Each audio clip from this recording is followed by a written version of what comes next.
স্কুলের ঘন্টার রহস্য। একদিন স্কুলে হঠাৎ করে দেখা গেল ঘন্টা বাজছে না। ক্লাস কখন শুরু হবে কেউ বুঝতে পারছে না। সবাই খুব অবাক।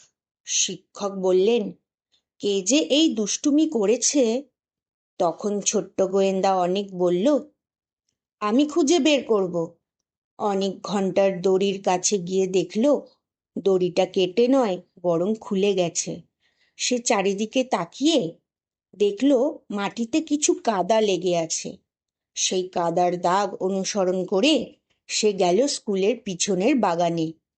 সেখানে দেখল ছোট্ট বাচ্চা পাপাই খেলতে গিয়ে দড়িটা টেনে খুলে ফেলেছে।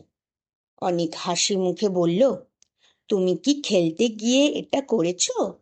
পাপাই ভয়ে ভয়ে বলল, হ্যাঁ, আমি ইচ্ছে করে করিনি। অনেক শিক্ষককে সব জানালো। শিক্ষক পাপাইকে বকা না দিয়ে বুঝিয়ে বললেন। সবাই মিলে আবার ঘন্টাটা ঠিক করে দিল।